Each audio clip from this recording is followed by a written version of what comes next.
Very good morning, all the participants. Dhaval bhai, please check.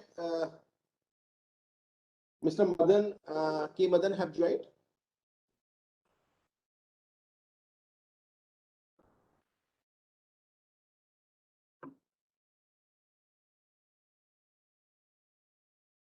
We will not display the time of the test. I request all of you be present in all the times.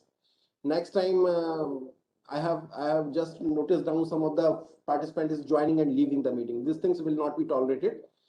If anybody will be absent, I will not consider anything over here. Good morning, Mr. Madan.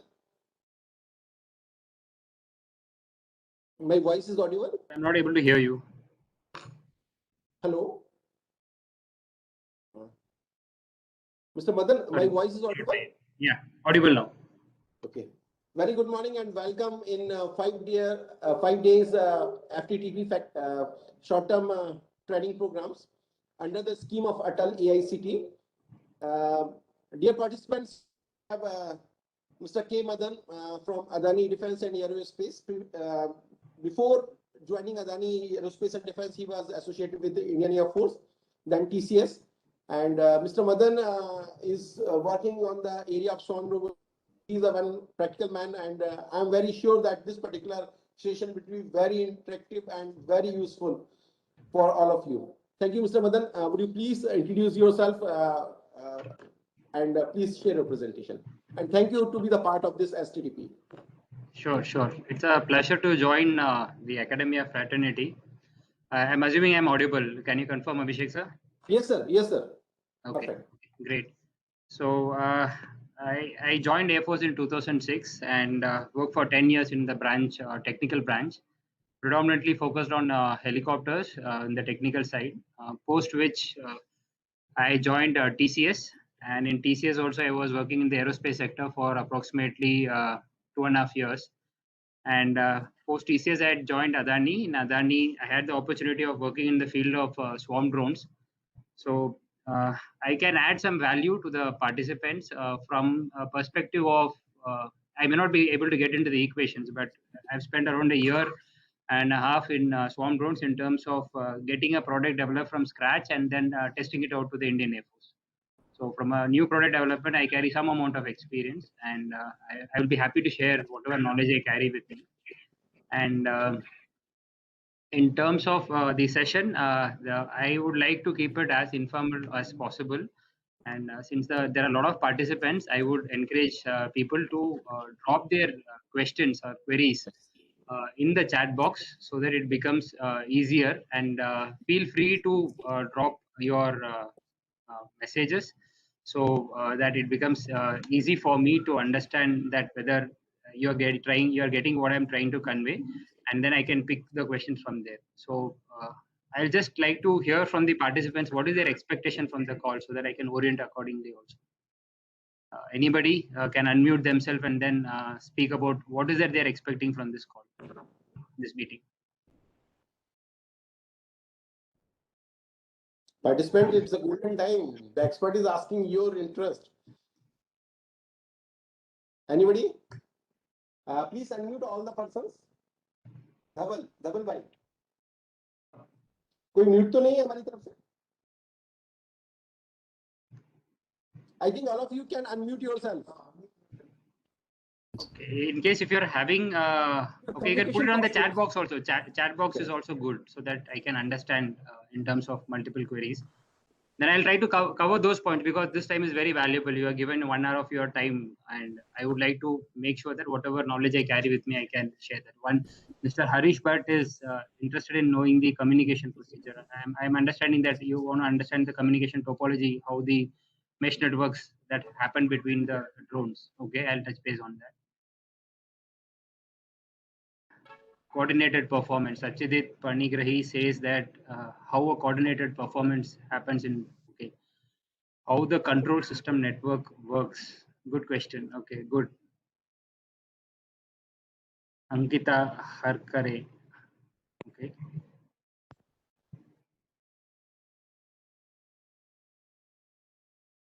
Okay. Actually, sir, daily mathematics derivation has happened today. Okay. We can try to be focused on the all the realistic environment, realistic problem which is going to be faced for the drones, because the mathematics have their own limitation. When you go for the ground, it will not work, and every time this when we go for the swarm and all these things, every time it is a surprise for us. Okay, so we cannot be 100% believe on the mathematical calculation and derivations.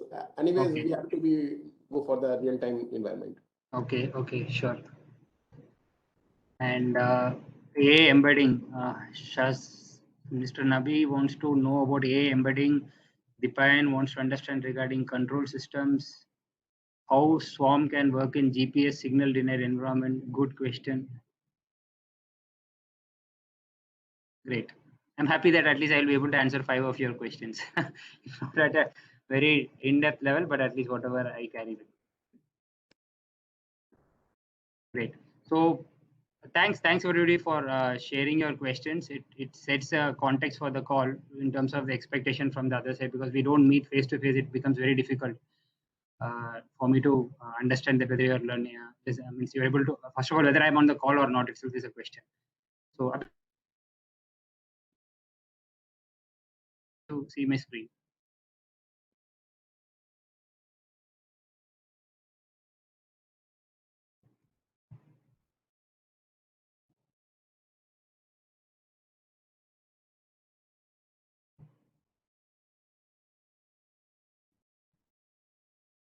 So are you able to see the screen?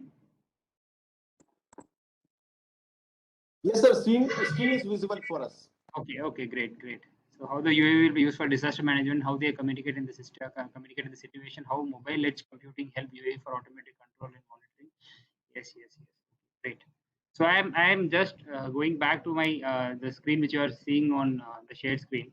So thanks for taking out your time and joining this call. Very happy to meet you in this call and then interact with you. At the heart of the heart, I also wanted to be a teacher, but the situation didn't allow me. So here I am in the other side. So I thought, okay, before means I know I now understand what is the question that you have in your mind. So this presentation, these are the topics that what I feel that I would like to share with you, what knowledge I carry, and so that maybe you can take it from there. And I will also try to answer all the questions that you have posed there honestly. So first question that I assume that, okay, the participant on the other side, not everybody will be in the same platform. Somebody would have been an expert in Swarm, somebody would not would be a novice like when I started.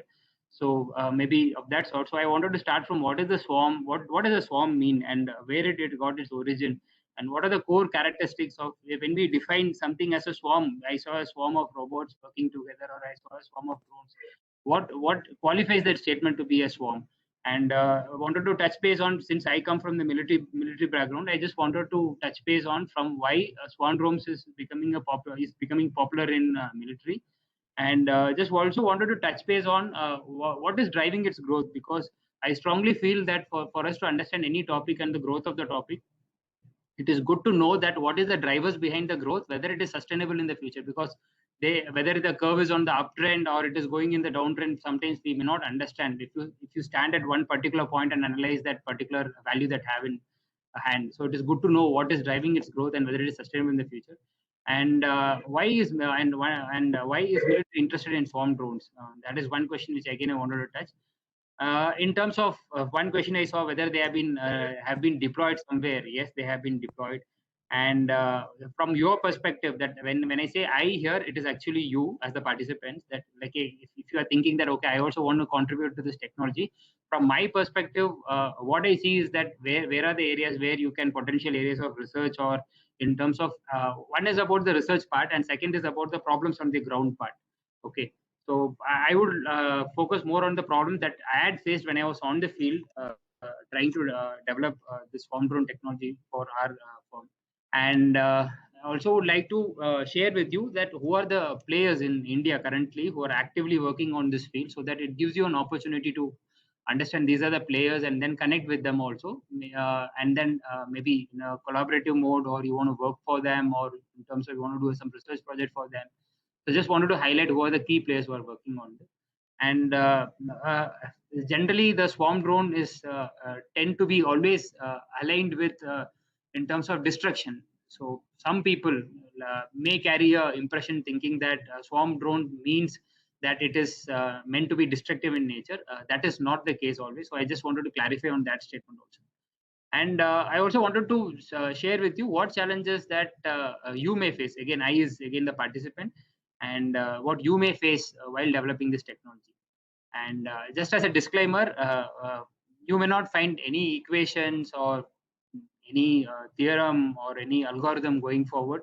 It is going to be a plain vanilla with added with my experience on the field. So that is how it's going to be. So if the expectation of the participant is that if there is going to be some equation, I just wanted to set the expectation right.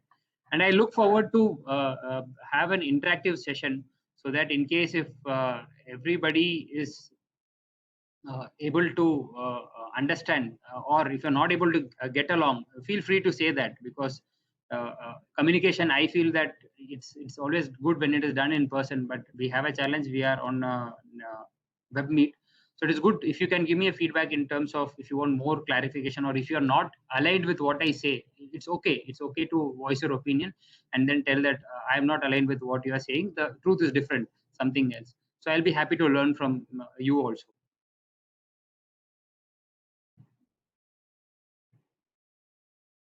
So this is for a beginner. This statement is for a beginner. I just wanted to quote a famous English poet, John Clare, and he said, "And what's more wonderful when big loads foil one or two ants to carry quickly, then a swarm flock around to help their fellow men." So this was written somewhere in the 18th century. Okay, he had looked into how ants work and how they collaborate among each other, that if some one person is not able to do a job because of his or her physical limitation, so how people around them who are similar but carry different skill set, they can come together and help achieve the objective. So if it in a poetic way, if I have to summarize, and I say that this is the easiest way to summarize is through his poem. So this is how what a swarm means. A swarm is nothing but a set of homogeneous people with kind of heterogeneous skills, or it may be heterogeneous also, who collaborate together and come together to do a job which individually, if they would have tried, there is very less chance that they would have succeeded. But when they come together, they do wonders. So that is in a philosophical or a poetic manner. So all the swarm algorithms, what you may be reading, it is Bees algorithm, or it is in terms of MOPSO or some other algorithm. All these algorithms have got their origins from nature. So whatever we are trying to do today is in terms of trying to mimic nature, where there is a set of organism or there is a set of insect or a mammal which they coordinate among themselves, and then they produce a result which is better than they doing it individually. So we are trying to imbibe those, understand how they work and trying to convert them into an equation, and then we are trying to achieve it with the help of in terms of a simulation or in terms of real life. So this is the technical definition. It's a cohesive grouping of individual members all working together as a unified dynamic system. Like if you see a bee or an ant, if you look them as an individual, they don't seem significant. But as a team member who are coming together, they are a complete ecosystem, which have got a well-defined structure when we look from outside. That's how we perceive them to be well-defined structure, and they coordinate among themselves by giving real-time feedback. So each picture over here has got a meaning. We had spoken about the bees, and there is a set of birds also. You would have seen in the evening skies somewhere. If you're in the desert region or if you're in a dry area, you would have seen a swarm of birds. I'm sure at least one or two would have seen, not in such huge numbers, but yes, at least in numbers of 20 or 30. If they start searching for food on an individual basis, there is very less chance that they will be able to find food in a desert area. What they do is they come together as a group, and then they start foraging the area, the complete desert area, for getting the food. I am referring to this picture. This is in the center. So they start foraging the area and try to capture the insect. They go very close to the ground, make sure that the insect starts moving up towards the sky. Once they come up, then they start eating. So in this manner, it is the birds, when they fly together, the probability of they getting food is much better than when they do it individually. So this is what something we call as foraging. And the third picture here is again you can see. So the yak can easily outrun one wolf if it is going to come as an individual. But if when they are working in a group and they work in close coordination in terms of if you analyze the behavior of any wolf, how they attack a predator which is much larger their size, they try to form a circle. They try to form a circle and try to maintain equal distance as much as possible from them, and they communicate with each other by barking. So that is the kind of communication system what they have in between themselves, saying that hey, I am here and you are there. I am going to do this. So that is the kind of communication they have with themselves to make sure that they bring a prey which is much bigger than them. And in the picture on the bottom, first is the it's a school of fish. Yeah, I've never seen a school of fish in my life, but I've seen it in videos where you see that there is a school of fish. The schooling is a concept where fish does for two reasons.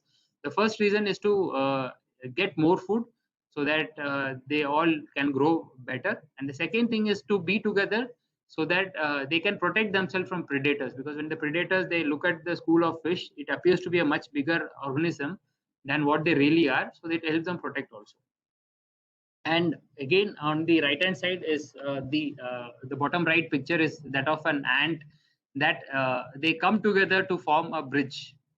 And again they have very less intellectual processing capability at everybody's individual brain size level. They don't think much as what we may think that okay, how they are forming up a bridge. But when they work in a coordinated manner and in terms of communicating with each other, they are even able to form a bridge, do a task which is seemingly impossible for an organism of that size, to build a bridge between two gaps and then work over it. So here I gave some examples of what is a swarm behavior, how it is exhibited in nature. So again now at the beginning I said that the swarm as an origin it had in the nature. Then when we are trying to understand what is swarm intelligence, then there are certain parameters which should be there when we are defining something as a swarm. So the first and the most important thing is distributed intelligence and one mind. What do you mean by distributed intelligence and one mind is that if I want to convey in my own words, everybody knows what is to be done by them and everybody is working towards a collective objective. But if you see at the amount of intelligence that each person carry, that is on the very minimal side compared to the collective intelligence of the overall team. Again, I would like to take an example here of a termite. So I'm sure most of you would have seen a termite mound. So in a termite mound, the intelligence level that what a termite has is very minimal. And initially, the thought process in the research was that the termite mound was formed in terms of the queen was the central what do you say, the motivating leader or the person who was reason for making sure that the mound is built. And if the queen is taken away or if the queen is no more, then the whole system collapses. So that was the kind of a thought process which was there.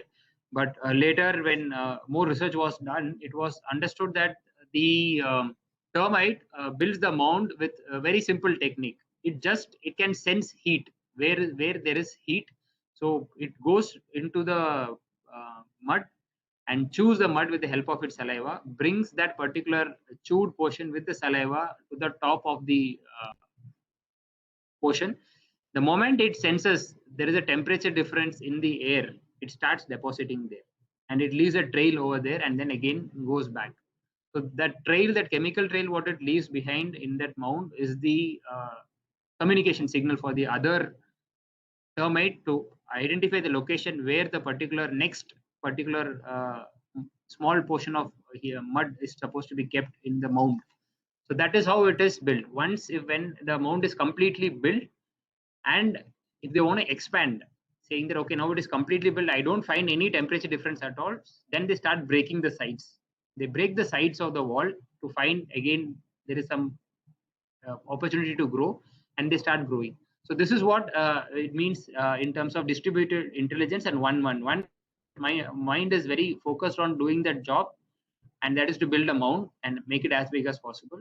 And the intelligence level that what they have is very minimal. And in self-organized is in terms of they communicate with each other to coordinate. Communication can be in terms of an electronic signal, or it can be in terms of a chemical trail, it can be in terms of a audio signal, it can be anything. So these are one of the important characteristics of swarm. So when we are working in electronics, it is predominantly through means of EM waves and visual intelligence, what we get from the surroundings, but it can be based upon chemical also. Because swarm is not only related to drones, it can be robots, or it can be any network, it can be multiple things. And stigmery is like again the same. It's a kind of a communication. Like let's say there is, I think now you would have understood the trace left behind one becomes a trigger for the other, so that you will be able to understand with the help of a termite mound. And what we try to do in swarm intelligence when we come for developing such technology, we imitate nature. And again, as told earlier, cooperation is the key in any swarm intelligence, and they get to they could not have done alone. And what emergence, from an emergence perspective, what is there is that a complicated behavior emerges from simple agents following simple rules. People may think that when a swarm of birds fly, a flock of birds fly, they have a lot of intelligence. We may assume that they have a lot of intelligence and they are able to interact with each other and understand what should be the outcome, and they're flying. Actually, the truth is not that. The truth is that every bird in the flock understands its position, and it understands what is the neighbor's position. They just follow the simple rule of making sure that they don't interfere with each other. And for those who are academically oriented, or who like to read more about this, they can read papers of Craig Reynolds. He's an American AI legend who coined the term called as BOIDS. It's a combination of birds plus DOIDS. DOIDS means the robotic part. So that he termed it as BOIDS. So he said that in swarm modeling, there are three rules to be there. Separation. That separation is that keep in mind that where you are with respect to your neighbor. And second is aligning, that okay, aligning along with your neighbors. Let's say if my neighbors are moving forward, then let me also move towards the forward area. And cohere is that in case if they are converging towards a particular area for some reason, I think there is an opportunity for me there also, let me converge towards that particular area. So these are the three basic rules what are generally followed in a swarm intelligence. And the last part and the most important thing is self-healing. What do I mean when I mean self-healing is this is a kind of a military terminology, or in terms of look from a military perspective. Let's say if there are a set of 20 drones which are taken off for a particular mission, and in that particular mission they are expected to go ahead, let's say 50 kilometers into the enemy territory, and identify a target and then engage with that target. So in that place, there is a probability that not all 20 may reach the target, the designated target site. And if they're not reaching that 20 are not reaching the target site, the mission should not be compromised. And in terms of if I end up losing 6 drones or 6 robots of my swarm, my mission should not get compromised. The rest 14 should be able to do the best that is possible to achieve the objective. So that is called as self-healing.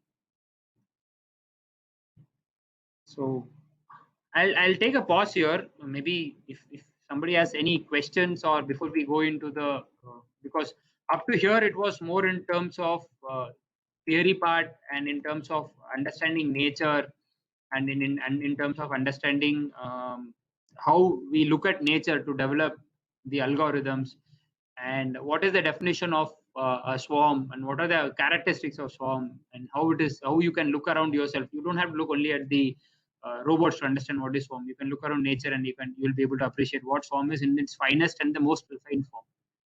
So there's one more question: how to sense and control when a number of small bomb drones come from hidden place in India and hit a target, like recent 3 drones attack military building. I am asking swarm drones. I will take this question of Joshi also, because currently I'm working on a counter drone technology in our team. I will address this question also of Joshi.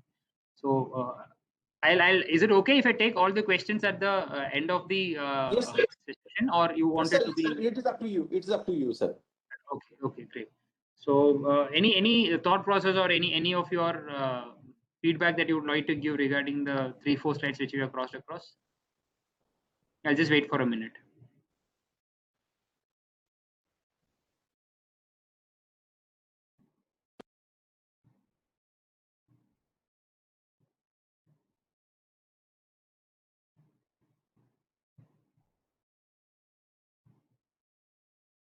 Okay, great. No questions is dangerous. Either they've understood everything or they didn't understand everything, anything. So I just presume that it is in the first category.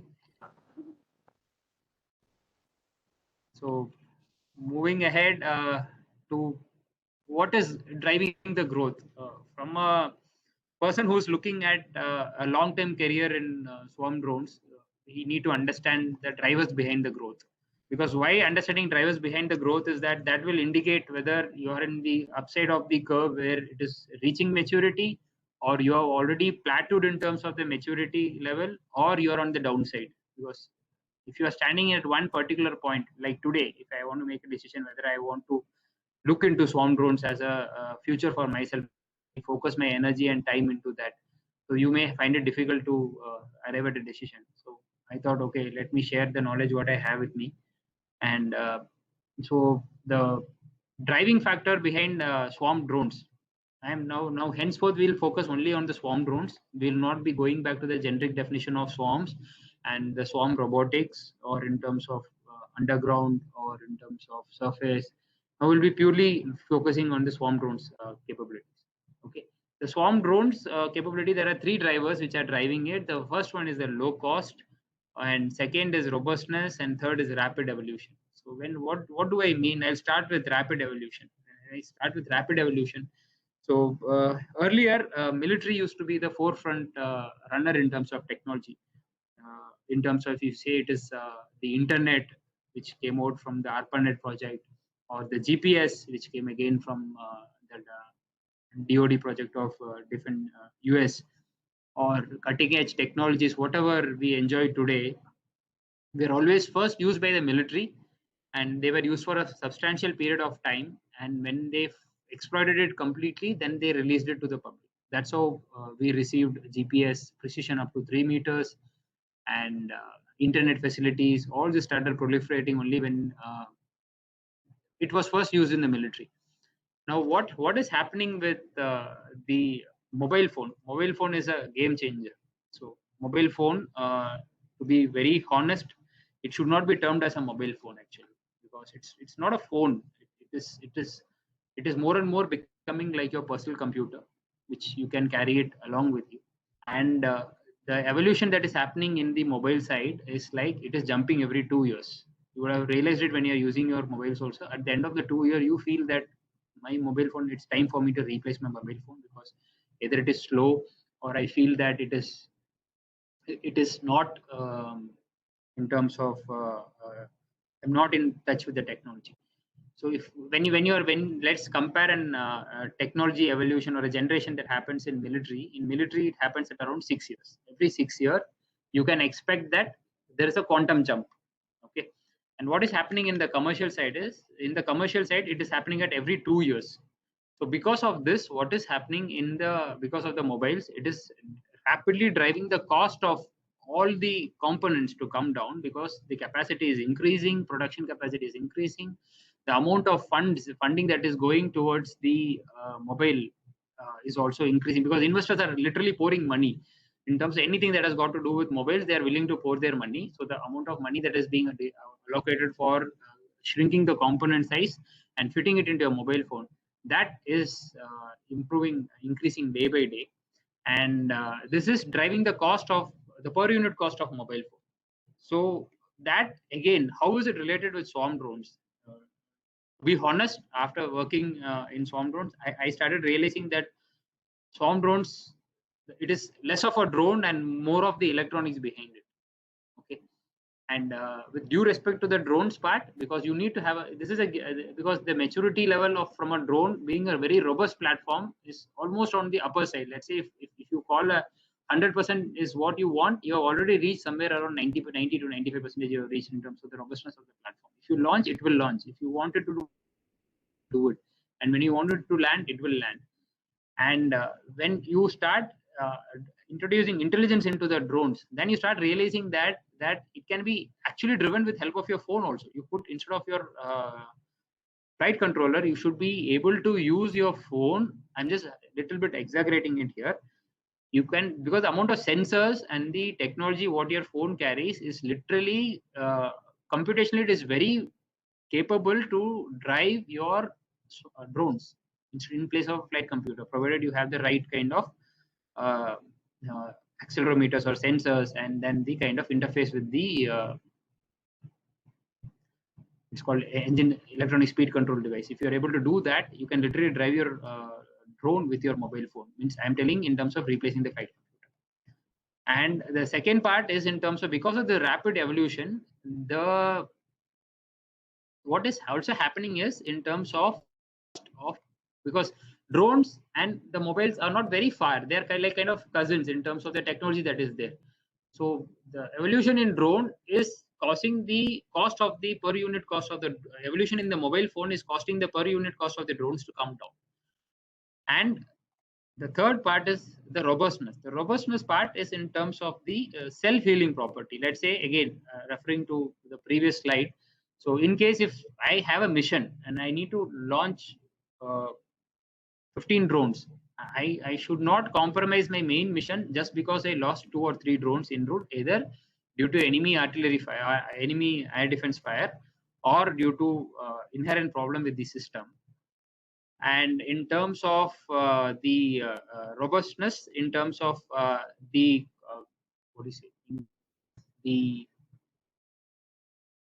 if one drone is lost, it should not mean that the entire mission is compromised. So swarm drone provides that kind of a capability. So these are the 3 main drivers which is ensuring the swarm drones is growing at a very fast pace, and it is being attracted a lot towards the military side, because in the civil side, acceptance of drone has been little bit lower, because people have their own privacy concerns, flying over property, human lives are involved. What if it crashes? It is literally a cutting blade which lands from the sky. So such kind of challenges are always there. So that is why the adoption in civil is related to the lesser side, and the adoption in the military is on the higher side. So again, I would like to quote Joseph Stalin, who said that quantity has a quality all its own. So this is got a military parlance to it. This refers to the attack on the Stalingrad from the German tanks. So the German tanks were superior in nature. In terms of the build quality, they were one of the finest, but in terms of numbers, they were on the lower side. So Germans generally, they believe in having lower quantity but superior in nature. But the Russian philosophy, even on date, is the same. They believe in numbers and not more in kind of quality as compared to a German equipment. So they believe in number. So swarm drones again falls into the category. It takes the strength from its numbers. So I just wanted to quote it over here. So moving into why is military interested in swarm drones? Military is interested in swarm drones. This is I will be saying this as from an end user perspective. Okay, and because the first and the foremost thing is that life is involved. I can risk the equipment, but I don't want to risk my colleague or my soldier in a war. That is paramount.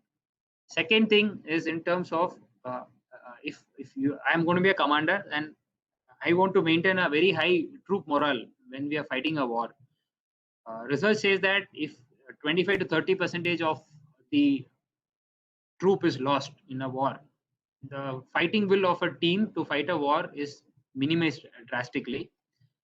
So that is not the case when they lose their equipment. When somebody loses an equipment in a war, they don't feel bad about it. That I've lost my equipment, I lost my tank. Provided that there is. Sorry, is somebody speaking? Okay.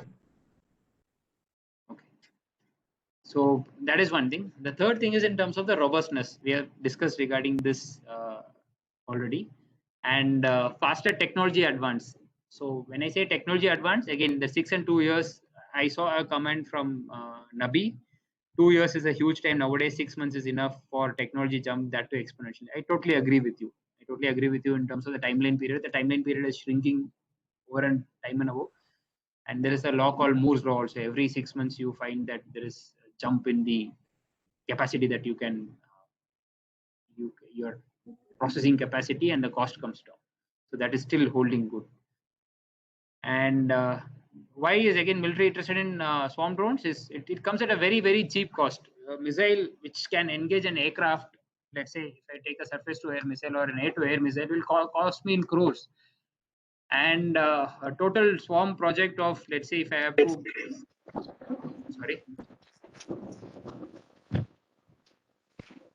somebody has a comment in VKB.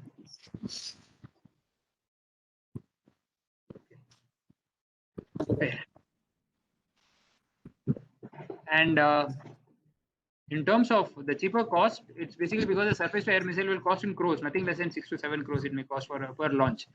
But in 6 to 7 crores, you can build literally hundreds of drones. If they're in the small category, you will be able to build hundreds of micro drones and then able to launch them and then achieve the objective of. Mr. VKB, can you mute your mic, please? We are hearing a feedback from you. Yeah, thank you. Okay, and the last point is it is scalable in a short notice. Scalable in a short notice means that, let's say tomorrow if there is a requirement, I can't improve the number of equipments. Let's say if I have to go for a procurement of an aircraft, it takes years for us to procure, manufacture, and then get the capability. But in case of drones, they may help in achieving a similar objective and within a very short span of time. The predominant reason is because the components that go into the drones, most of them have dual purpose. It has got a commercial application and it has also got a military application. Okay, so when it is of dual purpose, the availability of the equipment is more, the cost is less, people are skilled enough to build it, so it doesn't require a lot of skill in building drones. So that these are the predominant reason why military is interested in swarm drones. And from an application perspective, where are they generally used? They are used for foraging. Foraging is a term which is generally used for animals when they try to seek food. Okay, here foraging is in terms of let's say you have a target or you don't know where the target is, and then you get launched into a territory. You go into the territory and then you try to identify what is the target, potential target, how it looks like. I train my model to understand how a potential target looks like. It is again mimicking to nature. So like a young one is taught by the mother or the father saying that okay, this is good, this is bad, something of that sort. It can be done in the drones also with artificial intelligence. This is how my target looks and this is how my target doesn't look like, and this is to be attacked and this is not to be attacked. So once it is in the battlefield, it takes a decision on its own based on the training it has been given. You can have a man in the loop, but it will always come back to you only for asking, I have selected this as a target, should I engage him or not? Because as per my training, I assume that he is a target to be engaged from that perspective. Okay, hide and seek is in terms of you know the target, you say he or she is the target. Let's say if humans have been identified that any human in this area is hostile or based on their nature, how they behave, then you can let's say if they are running towards you, if you have defined a vital area, and if you find the humans are running towards you, then that is to be defined as a hostile activity. And if they are running away from you, that's not an hostile activity. If they are running parallel to me, that is not an hostile activity as per me. So you can train your models also accordingly. And electronic warfare, in terms of electronic warfare, is a very, very broad spectrum. Out of that I would just take one part of electronic warfare, that is in terms of the confusion that you can create for enemy air defense systems. Enemy air defense systems, like if you are a person who's interested in learning more about electronic warfare and activities related to that, you should read about the Israel operations in Bekaa Valley. It is a war which happened, if I'm not wrong, in 84 or 87. So Israel is a very small country with very constrained resources. They were not like what they are today in 80s or 70s, and they have constrained resources, and they were surrounded by around 5 to 6 enemy countries, that is Egypt, Jordan, Syria, Lebanon, and Hamas or Palestine. So all of them were enemy countries who are trying to occupy their area. It's a disputed question whether it is their area or not. I'm not getting into that. So they had to protect themselves. So they had developed the techniques of electronic warfare. It was introduced to the world by them that such kind of things can be done. And swarm drones, even as on date, can be used to confuse your enemy air defense. Air defense, what do I mean by air defense is your radars or your surface to air missiles or air to air missiles can be confused, because if their swarm is flying in a very coordinated manner at a predetermined speed, which is very similar to another target speed. Okay, so the radar basically classifies the target based upon the electronic signature. So the RCS, radar cross section, what the reflection it gets back, and the ESM activity, that is electronic support measures that you do to identify what is the communication that is going on. Okay, I understand that to be a aircraft that is operating in this particular area, so I engage with that. So a swarm drone can easily confuse it, and I can launch a swarm drone which I would have manufactured maybe, let's say, for 50 lakhs or 60 lakhs, and then launch them into the territory. They would confuse it with a low subsonic aircraft which is flying in that, which is in my inventory, and they may end up launching their surface to air missile, which will cost them in crores. And this will confuse them and will force them to give away their location. Then it becomes easy for these strike package which is coming at the rear to identify those particular targets and engage them. So this is a real life demonstrated activity in 1984-87. It was not a swarm drone. In that case, it was a single drone which was used to do this activity. The more details you can learn in Bekaa Valley operations. It's an Israeli war between Lebanon and Israel.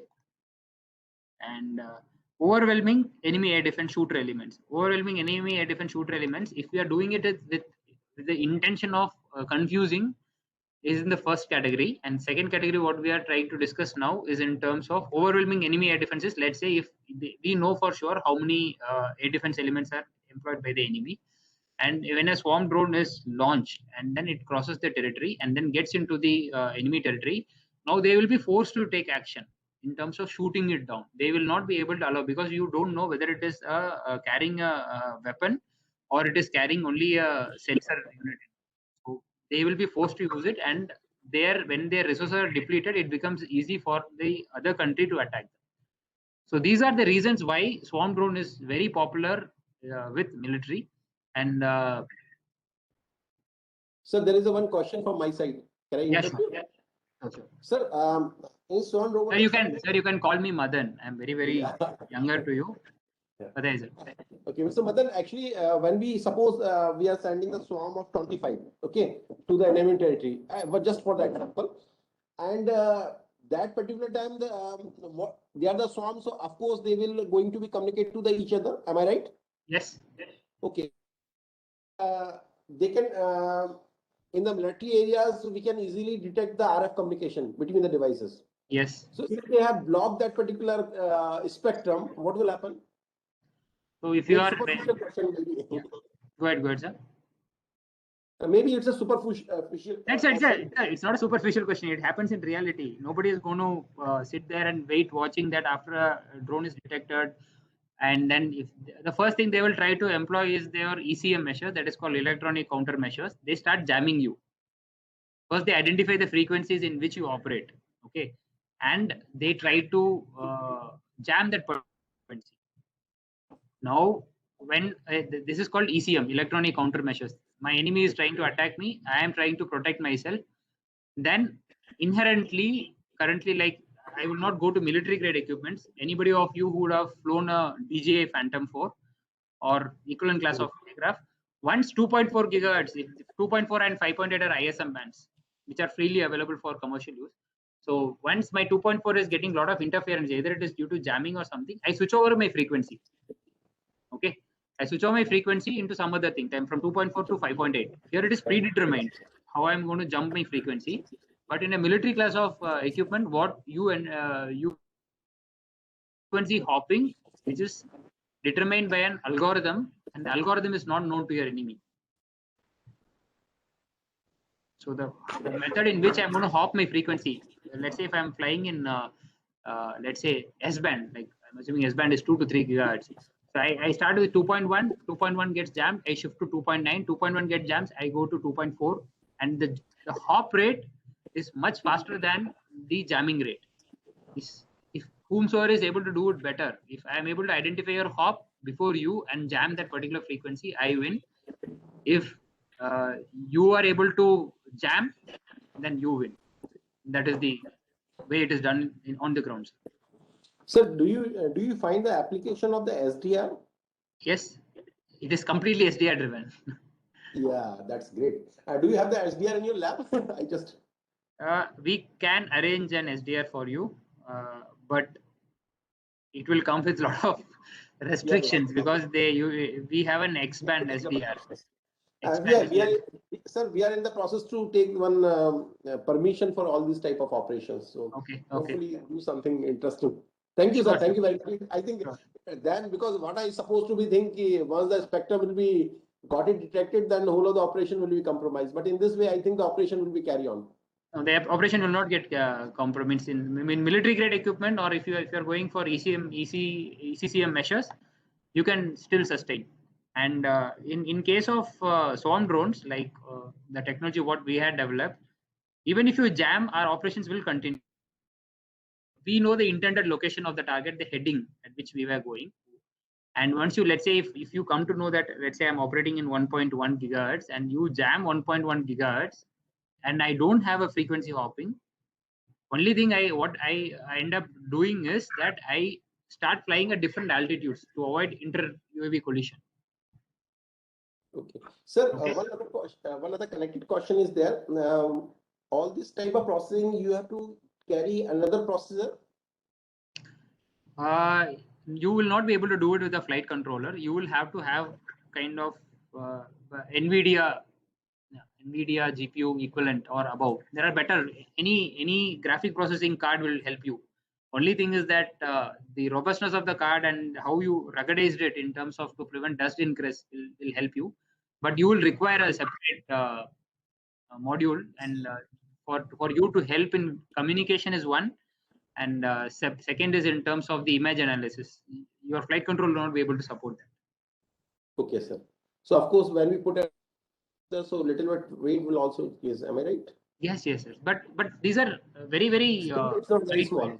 They are very lightweight. They're not heavy. Like the current day SDRs, which are used by the special forces, they come in a matchbox size. Oh, yeah, Raspberry Pi Zero like that. Yeah, it can be put inside a matchbox. That is the size of the SDRs that are being used by the special forces. That is being used for communication between the special forces when they are actively deployed. Thank you. Yeah, sure. Thank you, madam. You're welcome. You're welcome. And I think somebody of one question was there in terms of have they been used? How will they be used? No, that was in terms of disaster management relief, right? So have they been used? The answer is yes. So successful attack was on Saudi Aramco facility by the Houthi rebels. Around 25 drones were tried for attacking the facility, and there are 16 successful hits out of this 25. And in spite of Saudi being the largest importer of weapons and having Patriot missile, having a Crotel next generation air defense system, they were not able to detect these drones because these drones were we are assuming that they were flying on a silent mode because these are not technically swarm because it was a coordinated, I would say it was a coordinated attack. Okay, because it doesn't appear that each of them were communicating to each other in terms of whether where am I, where are you, are you down? That kind of communication was not happening, but it was a very well coordinated attack for our rebels to launch this kind of attack. It is suspected that Iran is at the behind of the Houthi rebels for launching this attack, but still means for it indicates that it can be easily adopted by people and operated by people who don't have proper training. So that is the message that it is conveying. And the first successful attack, which was the attack which was preempted, was that of the Russian army base at West Syria, which was attacked by the rebels against them who were operating against them. And that the air defense systems of Russians, they claim that they were able to detect it, and their electronic warfare system was engaged, and their short range air defense system was engaged, and they were able to shoot them. So, and if we want to look at a proper deployment of what we understand as a swarm and what we use, then the third is on your screen. That is the deployment of the swarm drones by Israeli forces just last month against the rebels at Hamas. They're not rebel. They're a proper government which is running a Palestine. So they against Hamas. They were launching rockets into the territory of Israel from areas which are deemed protected. Let's say if there is something. Sorry.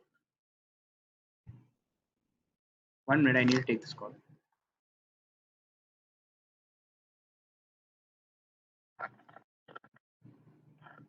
Sorry.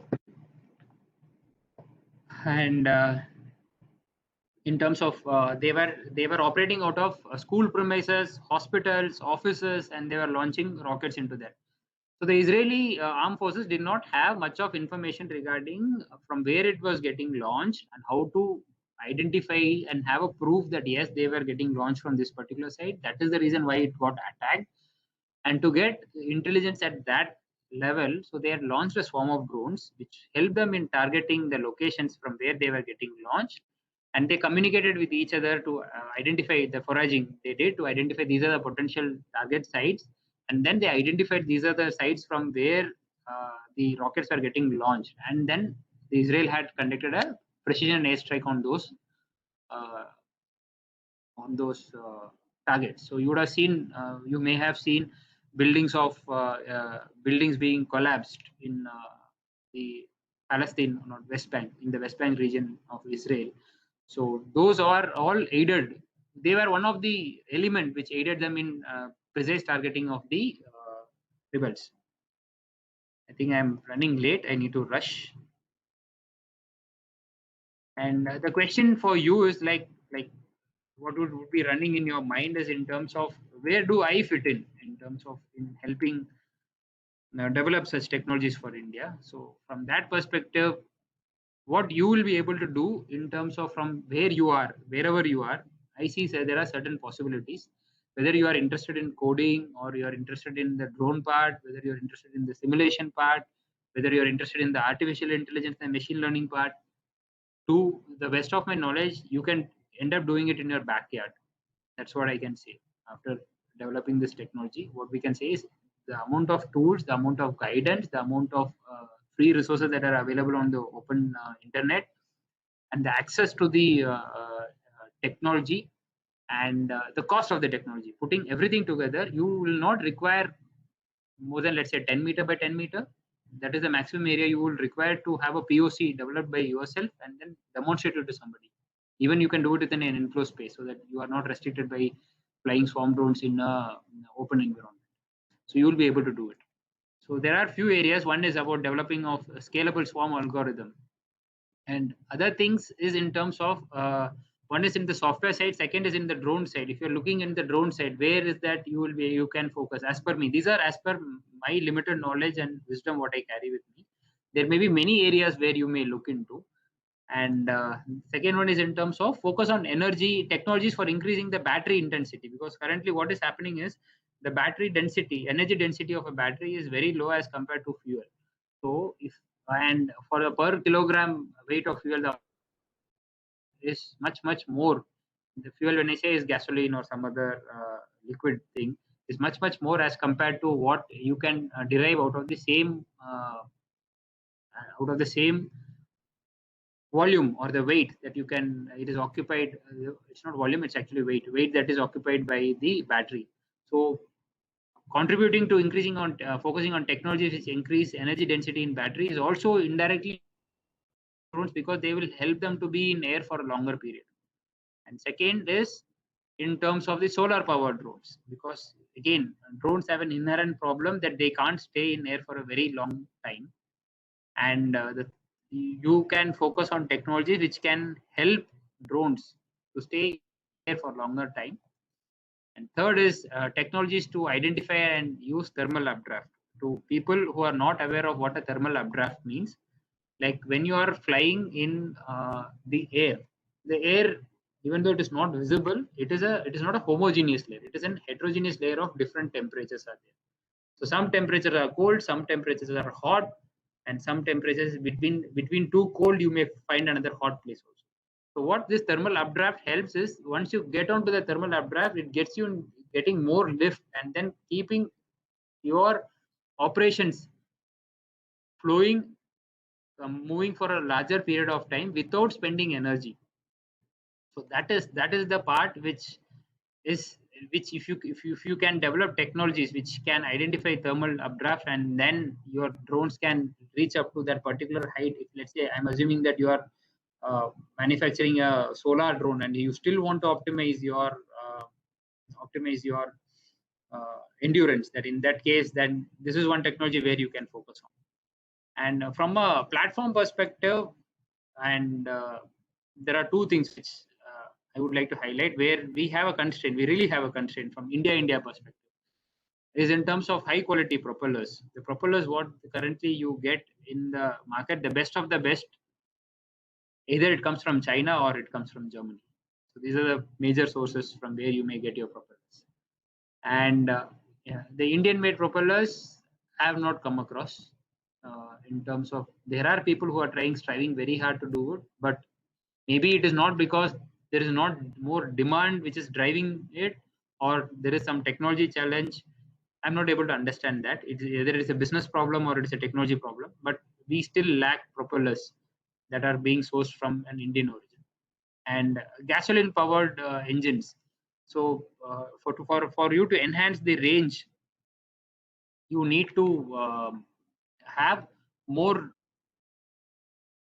So in terms of that, we need to develop engines. Currently, there are not many engines like gasoline powered engines which can run a multi-copter, because in a multi-copter you need to run a gasoline powered engine. You need to convert that into a electrical energy regulated power supply, and then you need to supply it to your power standby batteries, and from the standby batteries it is flowing to your multi-copter. So one opportunity for research people who are from a mechanical background is like in terms of developing gasoline powered engines can be developed. That is one thing.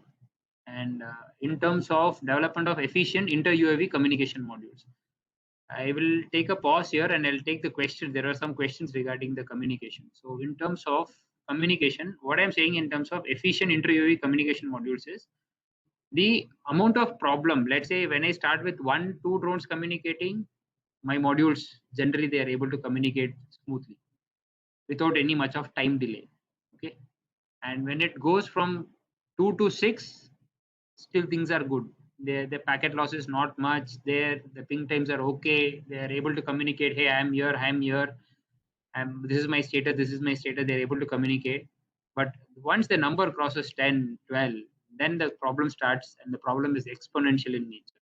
Let's say if you're trying to use a Wi-Fi based ad hoc network, okay, Wi-Fi based ad hoc network which is operating out of 2.4 gigahertz and the standard modules that are available in the country, then your problem starts exponentially. It becomes a challenge for you to manage the situation, the communication flow. Then what happens in real time is you can see UAVs dancing in the air like this. If 2 UAVs are there, they would be dancing, oscillating, because by the time the communication goes from one UAV to another, that okay, I am here, he has made another maneuver, so it starts oscillating like this. So this is a typical case of issues with your communication. So what communication technology are they using? I'll take the questions regarding the communication here. What communication technology are they using to communicate with each other? The communication technology is based upon SDR, like what Abhishek Rawat sir said. SDRs are the best because you can change the frequencies if you find that there is any particular interference in the particular band in which you are operating in that particular environment. You can change it, and most of them follow mesh network. Mahapatra, I'm not sure whether that answers your question. You can put it in the comment in case if it has answered your question. Okay, and how to sense control in when number of bombs? I'll take it at the last. And okay, there is one question regarding how Swarm can work in GPS stroke signal denied environment. It's a very good question and a very, very valid question. Kishore, Ravi has asked that, Ravi Kishore has asked that. So this is one problem which comes with Swarm drones, and every user will ask this question. If you are going to say that I have a Swarm drone and here is the application, the first question they will ask you is, what if you lose your communication link for some reason? And what if you lose your GPS signal? So here comes the opportunity for the research team. So we developed a vision-based GPS denied algorithm. Okay, a monocular camera and a vision-based GPS denied algorithm, and we were able to successfully demonstrate it to up to a large range. I am not authorized to speak regarding the ranges, and so that is how you can work in a signal denied environment. Now coming to GPS denied environment, the question becomes tricky. The question becomes tricky because I'm not able to say to the other person where I am, okay, and he is not aware of where I am because I've lost my GPS control.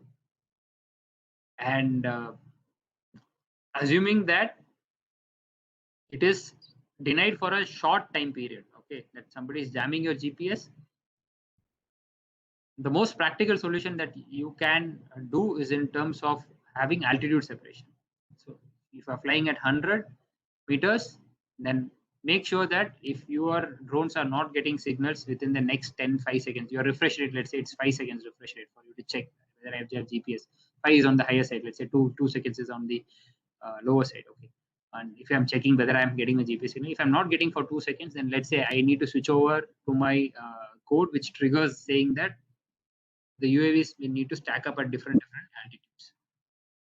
Okay, so depending upon that, then you need to stack up your drone so that you will be able to still go ahead with the mission, because in a swarm you should not compromise with your mission. That is the prime objective. And so this is one way in which you can do it. And the second, what you may have to do is, there are people who are working on solving this problem, and we are also working on solving it. So I will not be able to disclose much details on that. So it is possible to do in a GPS environment also. Okay, so for that you need to have some references, and you need to build from there. There is enough literature on GPS denied missions, and you can read through it and you will be able to understand. So Nabi, I hope I answered your question.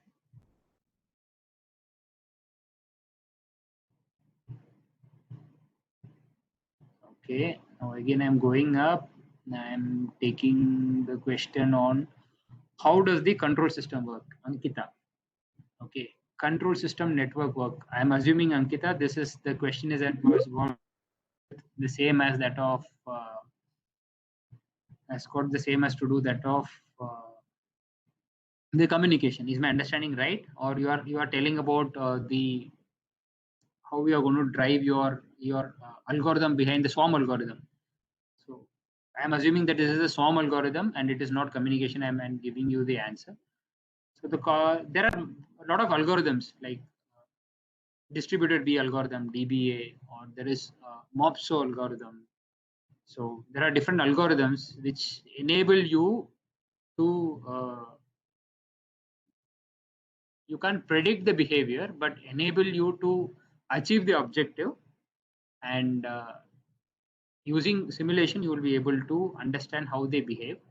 And in reality, if your communication architecture is good, and if your drone is reliable, you should not have challenges in having a replica of what you assumed and what you see.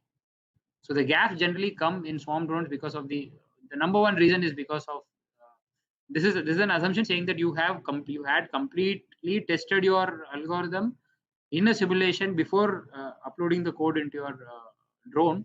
In that case, you should not have a problem if your communication is good and if your drone is robust, because the drone also has its own inherent flaws in terms of compass calibration issues. Your propeller is tilted, one of your propeller is already worn out, tips are worn out, or the balance is not right.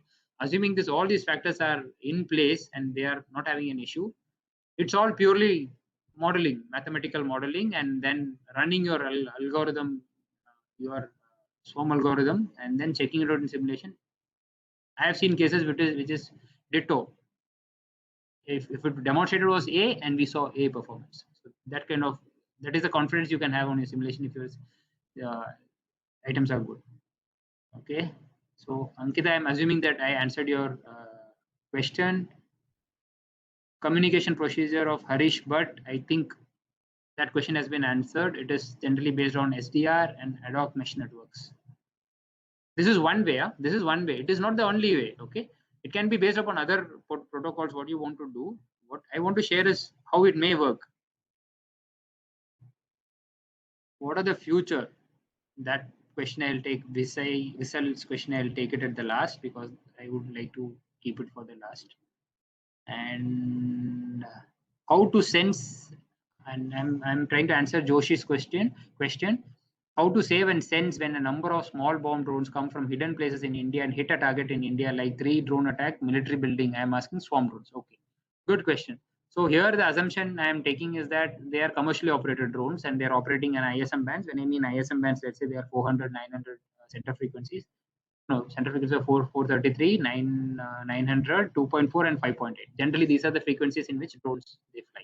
Okay, I am assuming that the drones are flying in that. So there is a particular activity which can be done. It's like for what ears are us to us is what the RF receivers are in the electromagnetic spectrum. So using RF receivers, which are SDR based, you will be able to scan the complete spectrum in a very short notice. Let's say you start from 760 hertz to 6 gigahertz. You can keep sweeping your reception and then identify whether any drone frequencies are getting used. Let's say if there are ISM frequencies are getting used, that is the first indication you get that there is somebody using some electromagnetic device which operates in this particular area. Okay, that is one. Second is the drone communication that happens between your flight controller and your flight controller. Here the assumption is again there is somebody trying to control it, or there is some telemetry data that is flowing between your drone and your control station. This is an assumption I take. In such a case, what happens is that that you sense that protocol, you decode happen in open frequency. They are not encrypted. From that, you will be able to understand that yes, I heard something in 2.4 gigahertz, and I have understood what communication protocol is being used, and I detect saying that okay, now that is a DGI communication protocol that is getting used. So that gives you a confirmed data saying that yes, this is there, and there are devices, and we are already working on such technologies. We are already demonstrating to the governments also. So our firm is working on that, and then it is possible. And how do you prevent it from happening? There is a soft kill and a hard kill. In a soft kill, what happens? I jam the GPS frequency, and I jam. Let's say if the drone operator is using 2.4 gigahertz, I jam 2.4 and I jam the GPS. Once these two things are jammed, for drone enthusiasts who are working in drone, you understand something called failsafe. Failsafe is an activity which is done when a predetermined event occurs. Let's say what happens if I lose my RF signal. If I lose my RF signal, I should go back to my home. What happens if I lose my GPS signal? If I lose my GPS signal, I don't know where my home is. So I try climbing up again to get GPS signal. If I still don't get GPS, then I land where I am. Okay. So these are kind of fail-safes that are triggered. And if nothing is set, then it starts hovering in the same place, or any oscillation which is created due to wind or something, the drone will start losing its control and it is expected to crash. Okay. This is one way in which you can, and once when jamming, if you're doing an omnidirectional jamming, in an omnidirectional jamming, you can take care of swarm drones. And when you do omnidirectional jamming in the specified frequencies, and even you do GPS jamming, there is a very high chance that you will be able to protect your asset, okay, from multiple threats. From threat perception of 100, you can bring it up to 98 to 99. You will be able to. And in case if you want to kill the drone, then you need to go ahead with other technologies like there is something called high power microwave. High power microwave is a focused microwave beam, let's say, which is in 10-degree beam width, and you target at the particular drone and then burn the electronic components of the drone so that it crashes. That is one possibility. The second possibility is that you can go ahead with a laser, and the third possibility, you can integrate your counter drone system with your air defense guns or your gun, which will start firing on its own. And the fourth possibility is also there. If you find it's a bigger drone, you can shoot it down with a gun, you can launch a missile also. So these are the possibilities. Joshi, so I'm assuming that I answered your question. If I have answered your question, you can type yes. We have another 20 minutes, so I will rush a bit. There is a question from Biomesh. Are they using Wi-Fi or LTE as backbone technology or something different? Good question. So if you are asking for inter-drone communication, you can use Wi-Fi. If you're Wi-Fi, I'm assuming that you will be in 2.4 gigahertz and the or 5.8 gigahertz. You can use that, but the challenge is the amount of interference you get in 2.4 gigahertz in an urban environment is very, very high. So there is a very high possibility that due to the electromagnetic interference, you will not be able to achieve what you intended to do. But from a terrorist perspective, they want to launch a low-cost drone. The first option they'll be using is 2.4 gigahertz. And LTE, I'm assuming it is 4G or backbone technology. I didn't understand what a backbone technology is. So LTE, if you want to have a 4G based thing that is operating again in 900 megahertz or closer to that, I'm not sure 4G operates in which frequency. So if you're using 4G networks, yes, it can, but using a 4G for a swarm drone application may not be recommended because your communication may not be almost instantaneous. You are expecting instantaneous communication, and you are expecting the communication to happen between people who are very close. So the moment you bring two drones which are using SIM cards very, very close, and they start communicating in that, then it creates a lot of clutter when you're trying to do a swarm thing in swarm activity in that. So I'm not sure whether LTE can be used, but I'm not sure where it can be used. And how can AI contribute in swarming rather than written rules for swarming? Good question. Visay or Vissel, I'm not sure. I'll call you V. So it will, yes, artificial intelligence plays a very important role in swarming because one is about coordinated behavior. Let's say I had 10 drones, I made them go up and they're collaborating with each other based on some algorithm. Now, where does AI come in place? AI comes in place. Let's say if there was one question somebody has asked in case of how do they operate in humanitarian assistance and disaster relief operations. So we can club these two things together. So if I club these two things together, what happens is that in terms of the humanitarian assistance and disaster relief operations, I need to identify a human, okay, and the area is flooded. And let's say I'll tell I'm being from helicopter background, I can add little bit value here. So here I'll take a live case scenario of we were getting deployed for flood relief operations in 2009 for 9 or 10 for Andhra Pradesh. Andhra Pradesh, a certain region was flooded. So the calls usually you get the calls at the mid of the night at around 1 o'clock. Somebody will which has got opened up and the area is flooded and we don't know what is happening there. The communication towers are down. People are stuck. We need your help. You please launch your helicopters immediately. So when we get the message at 10, and by the time we respond to it, it takes time because we cannot do a night operation. And when we are going to do that, and when we want to do that particular activity in the morning, the first takeoff wheel plan, let's say we are reaching by 4, we prepare our helicopters, we are ready for the flood relief. Now we are ready, but we don't know where the humans are, who's alive and who's not alive, where are the grouping of people has happened, because generally in a flood area what happens is people generally don't stay dispersed, they try to come together. Again, it is a swarming behavior, it's an inherent behavior in human. People believe that by being together.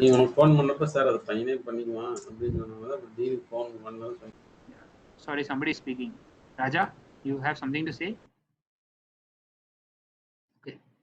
So when humans come together, when they want to, when there is a necessity to live, okay, when you're forced to protect yourself. So from that way, we don't know where people are grouped, where we should launch our first mission. So here, artificial intelligence play. Let's say I put the artificial intelligence on my drones, and I get a message at 12 at the night saying that this particular area is what do you say? This particular area is Mr. Raja. Mr. Jatin Dhaval, please mute himself. Mr. Raja, please mute yourself. Yeah, thank you. Happens, no issues. Then in terms of like when I have to launch a mission at 5 o'clock, then I have already lost 6 hours. 6 hours is a huge time to decide whether somebody is alive or dead. So where does AI play a place? I'm assuming that we have a swarm of drones which are enabled with the help of artificial intelligence with human detection algorithms, and which can operate at night, which we had demonstrated to the Indian Air Force. So which can be launched overnight, and it goes into the area. It identifies the heat signature. Depending upon the heat signature, it creates a map of saying that, boss, this is the flooded area. Flooded area is 2 kilometers by 1 kilometer. I saw people of so much people, by the estimation it does, saying that so many people are expected to be here and they are grouped here. So here are your coordinates for you to launch a rescue mission, and it can do a second sortie. And then when the moment I'm launching, I'm very clear that in terms of there are so many number of people there, and there is so many lives which are at stake. I am supposed to go with material. All the information is there. So now you can understand how AI plays a very important role in swarm drones for humanitarian assistance and disaster relief. And this can be, see, now this is a capability. Now what is the capability is the detection of humans using heat signature.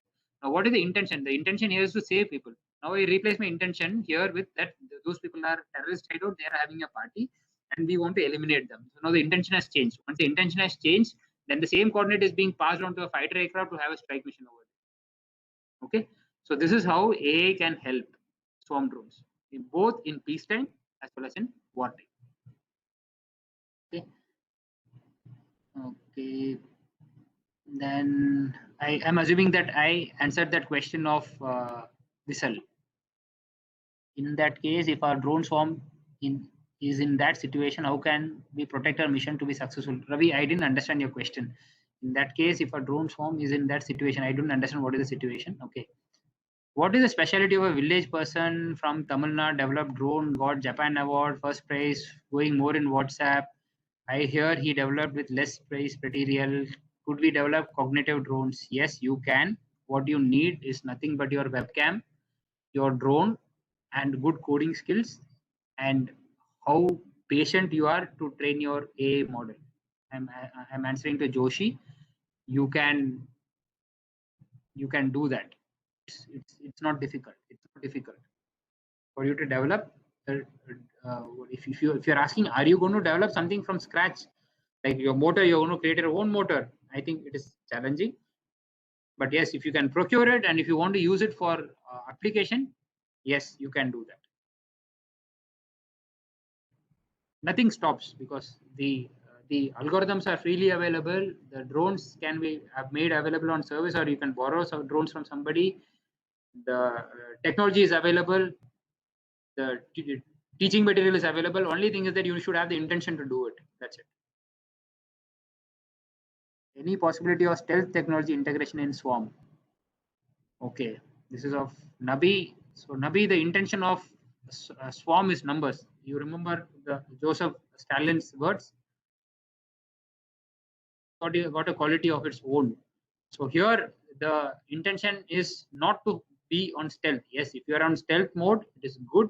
But being a RCS being very low, the probability of you getting detected by a normal radar itself is very low. So you are already, as such, you are on stealth mode. Even if you want to avoid that by putting another additional features or having superior radar observing coatings, yes, you can do it. But what happens is then you lose the characteristics of what attracts military is low cost and the surprise part. So that part you may miss out on. So it's possible, but it may not be commercially, it may not be happening, is my perspective, but it may change. In that case, in that case, we are in attack position and enemy is trying to stop it. If our drone swarm is done, how do we protect our mission to be successful? Yes, if you are trying to do that, then you need to do with the help of ECCM.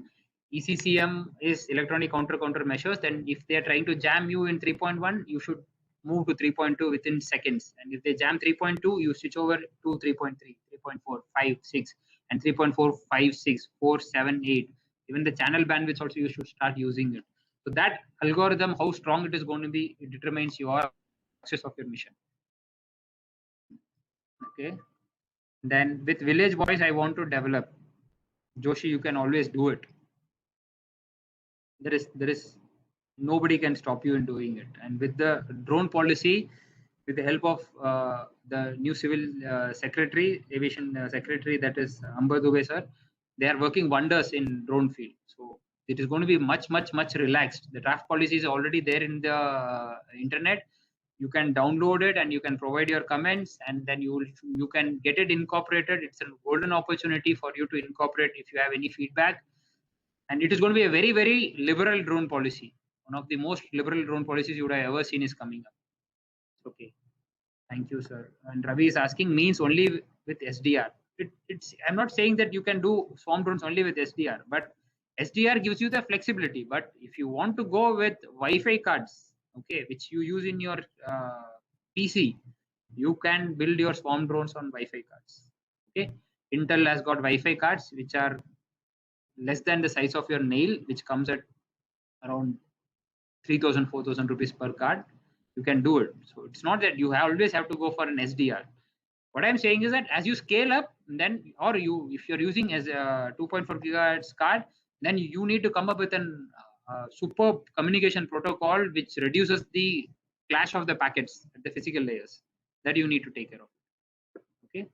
Can you suggest any reference book or website to read more detail about swarm movies? I can refer you. There is a good book called Swarm Troopers. Okay, it is good and it is available in Amazon in Kindle Unlimited as a free copy. Okay, its subscription is 150 rupees. Along with the Kindle subscription, you get this book also. You can access that book. It's a Swarm Troopers. It's great. You can tell research groups URLs on drone research. I'll come to this point. I'll tell you about people who are working on this, so that in case if you're interested, you can do it. So I have 10 minutes time, and I need to wind up, and I have 4 pages, so I'm going to rush. Okay, who are the current players focusing? You can take a screenshot of this. So these are the players who are currently, to my knowledge, who are focusing on swarm drones. There may be other IITs who are doing a wonderful job, but not in my knowledge. So these are the people who are working on swarm drones. And I represent Adani, and I was a part of the Flare Unmanned Systems. So in terms of research group URLs, you start searching, you will find it. So Bot Labs and is doing a great job. Daksha is also doing a great job. New Space is focused on in terms of swarm technologies. Flare Unmanned System is also demonstrated its capability wonderfully to the Indian Air Force. These are companies where you can touch base with, and then you can take it forward. And from people who want to connect with the organization, the first part is for the organization part. Indian Air Force Air War Strategy Cell, who are the, I would say, who are the torch bearers for swarm drones in India. If somebody has thought about swarm drones in India and they wanted to bring it into an operational thing, so Indian Air Force Air War Strategy Cell, Wing Commander Vashisht is his name. So he is one person who is spearheading this with full passion and energy. And Indian Army Design Bureau caught up late, and they have taken it over from Air Force. They have taken the cues from Air Force, and they are going ahead. And they are also doing a great job in that. IIT Delhi is doing it. Delhi Technological University, there's a team called Unmanned Aerial Systems, DTU. So they are a bunch of kids who are doing an exceptional job. Means I have never ever worked in my life with motivated kids, and they are a superb team, and they carry rich knowledge in swarm drones. And Anna University, it's headed by Professor Senthil, and he's doing a great job in swarm drones. Okay, Dr. Bharati Reshmi, sir, suggest some books on basics of drone. Dr. Reshmi, basics of drones. you can, I think best is if you want to learn about drones, how I learned is I built the drones with my hands. Okay, so that is how I learned about it. So if you want to learn about your system, because what happens sometimes is, this point I just want to amplify here. See, it is like between a marriage of a brain and a body when it comes to swarm drones. The brain is the algorithm of the software part, and the body is the platform. Okay, until and unless if they are not coordinated, no matter you have the best brain, no matter you have the best body, if they are not integrated properly, it is not going to function. So when you are working in teams, you need to work as an integrated team, so that you will appreciate that if you are from the coding side, then start building your drones with your hands. You'll appreciate the pain behind it and the importance behind maintaining a drone. And if you are from the mechanical side, you should start appreciating how coding is done, how simulation is done, why it is important to simulate it before you go for a trials, what is the impact of it, so that we understand each other better. So in terms of the books, ma'am, I am not sure. I learned it by practical experience of working. And to my knowledge, right now, nothing comes up in my mind, but you should be able to get enough references in YouTube in terms of what are the good books to read on drones. Okay. Then, are some people have the notion of swarm drones are always for destructive purpose in nature? The answer is no. Swarm drones are, it's a capability. Okay, it's a capability to do a activity. Now the intention may vary. The intention may be peace, the intention may be war. Depending upon the intention, the swarm drone also will change. Okay, the example again of a survivor getting tracked with help of drones at night, and then sortie getting launched for with food packets is a right intention. If the intention is to terrorist side out, identify, eliminate them, then intention has changed. So it's not only for destructive, and there are a lot of applications which can be done. I've listed it there. Due to paucity of time, I'm moving ahead. And I am assuming that this is a recorded lecture and it is going to be there. So it doesn't matter if I'm, yeah, Yes, it sir, doesn't matter. Yes, great. Yes, sir. All these things is going to be recorded over here. Sure, great. So what challenges you may face? So this is all what I have learned in my experiments with swarm drones, which I can share. The one of the most important thing is your body, that is the ruggedized platform. You need to have a ruggedized platform. Only when it is that fit, then your mind of the algorithm can be put into it, and then you can fly. Second practical problem you will find is a safe location for testing your algorithm. However you want to test your algorithm, you will keep running simulations, and then when you want to test it out, then you will have challenges in testing out a swarm drone algorithm, because the moment people see 10 drones flying together, they are going to have their antennas on and saying that what is it happening, kind of thing is going to happen. So you need to think about these things. These are the challenges, practical challenges which will come up. And what if it falls? Are there settlements below? Is that area safe? Do I have clearances there? Do I have the right permission to fly in that area? Am I registered as a research entity? So these are the basic questions, because when you are flying drones, it is not fun. The propellers, the RPMs at which they rotate, and when if they come down, they can easily cut your flesh into two. And you cut, when I say cut, even a small drone with a plastic propeller can cut a 2-inch wound in my neck. And if it is in the right place, it can kill people also. So safety is something that you always have to keep in mind. Availability of robust inter-drone communication modules. So like again, you will have to experiment with your communication module. What works, what doesn't work. You may have the best of the communication module. You may not have the best of your communication topology, or the how the communication is going to happen. So this is going to be an experiment. You will have to come at your objective based on the funds you have. And yeah, adapting commercially available item to suit the requirement. When you're getting into the project, you're not going to have everything in hand. Okay, I may not have the best of the technology, but I have some commercially available technology which I can use for as a POC, demonstrate to the customer, get my order. I'm speaking like a business person. Okay, yeah, 1 minute, I need to take this call.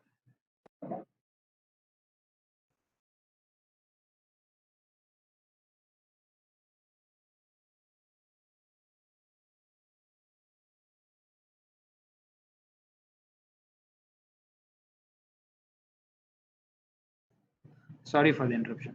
Yes, got a call from my family. Okay, so and yeah, we were there in terms of adopting the commercial available technologies to prove your concept. Once your concept is proven, people will be willing to pour money in terms of taking it to the next level. But if we work on the other way around, saying that no, I want to get the best of the equipments, only then I can prove. I think from a business sense, it may not work out. So if you are looking for somebody who can sponsor your project, or if you are looking on some technology where you want funding to be done, then you should look at commercially available products. How can I prove that it can be done? And how I can prove that, convince the investor or the person who's funding my project, saying that yes, I can take you to the next level. What I really require is these components, and a sensible person will be able to understand them. These are challenges that you may end up facing. Thank you, Mr. Madan, for please. This is the last slide. I'll wrap it up here, and then it's what I strongly believe: the future is unmanned. If you're looking for a career in unmanned technologies, your choice is not wrong. Okay, if you want to prove it, if you want to understand with data, you can go out into the Ministry of Defense budget for US and their doctrines. You read their doctrines. How their doctrine is something is a Bible that they read before. How a war is to be conducted, how an operation is to be conducted is generally enshrined in a doctrine. Okay, so the doctrine of US armed forces is shifting from manned into unmanned. Okay, bomber taking off from Alaska, flying over Europe, getting into Afghanistan, carrying out a mission, flying over India or the Indian Ocean, going across the world, and then again landing back in Alaska, completely unmanned. Okay, and this is going to grow and grow and grow and grow. Okay, and in terms of the other points, I think we have already discussed, and I strongly feel you learn people are, and the research fraternity have a very important role to play in the development of technologies, because the brain part is brought on table by you people. Okay, and that it can be done from your personal computer part. And if you want even little bit of additional computing power, let's say a 16 GB RAM and an i9 processor, we can help you drive very rigorous Monte Carlo simulations also. You can do that. Okay, so that algorithm part is going to be the brain part, the collaborative behavior, whether it is going to forage or it is a target detection, whether it is going to be human identification, classifying the human away from the other targets, everything, this part is all going to be done by the brain part, so that it can be developed within your premises without much expenditure. So you have a very crucial role to play. So that's it. I think I'm done with my time. Thank you so much. Thank you, Mr. Madan, for such a very nice and very interesting talk. I'm sure participant will be benefited from this. We have recorded your session and we will keep it deposit and YouTube as a for the future references. Thank you, Mr. Madan, and looking forward for your support for further these type of activities over here. Thank you very much. Sure. Thank you so much for patiently listening to me, and I really enjoyed the interactive session. It is really very interesting because yes, Tuesday 2 session is from the IIT Kanpur, and they are on the hybrid drones over there, and a lot of mathematics over there. So we just want to be focused in this particular areas. Thank you. I'm not good at maths. No, it's a perfect. I think last day I have keep for the perfect person. Okay. From 12:30, one wing commander from Indian Air Force will also be here to give